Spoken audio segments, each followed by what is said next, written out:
Okay, so we are asked to put this, well, you'd like to see what I've got here. I don't know how it got here. Okay, we're asked to put this into standard form. To put this into standard form, this is either a parabola, an ellipse, or a hyperbola, or it could be a circle as well. To put this in standard form, though, what you need to do is you need to complete the square. So to do that, I'm going to start by sorting this into x's and y's. So I'm going to rewrite this.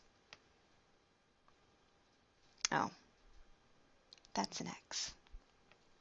Okay, plus 4y squared plus 8y minus 23. So that's my first step, okay, is I just rewrote this so that my x's are together, my y's are together.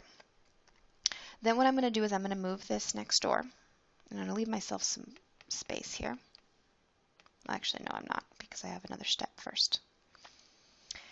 Now, if you remember from completing the square, one of the things you needed to do was you needed to have the first term 1. So I'm going to, in this, right here,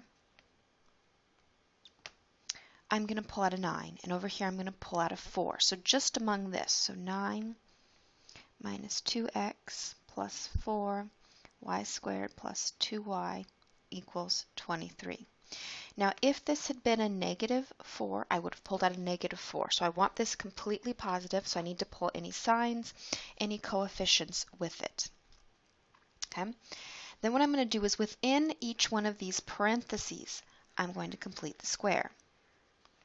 So over here, this is plus a negative 2 over 2 squared plus 4y squared plus 2y plus 2 over 2 squared. I'm running out of room here. Then what I've got going over here is what do I have to add here? Okay, well, this is negative 1 squared, which is 1, but it's times 9, so I'm actually adding a 9. And here, 2 divided by 2 is 1, 1 squared is 1, times the 4. So probably the easiest mistake to make right here is to add this number to the other side, but forget that it has to be multiplied by this number out front. So now I'm going to sort all this, see what I got here. So here, I can complete the square. So this is x minus 1, because remember the sign comes squared, plus 4, y plus 1 squared equals, that all equals 36. Okay? Now my next step is that I have to get rid of this number. This has to be a 1 if it's a hyperbola or an ellipse, so I'm going to divide everything by 36. If this had been a parabola, by the way, you would have only had one thing to square. So a parabola will only have one x or y squared. Once you have two, you know you are a circle, an ellipse, or a hyperbola.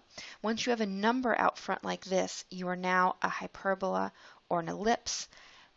This is positive, it's an ellipse. Had it been negative, it would have been a hyperbola. So those are kind of your keys you're looking for. So I'm going to get x minus 1 squared divided by 4 plus y plus 1 squared divided by 9 equals 1. And there's my standard form of an ellipse. Now I could turn around and graph this.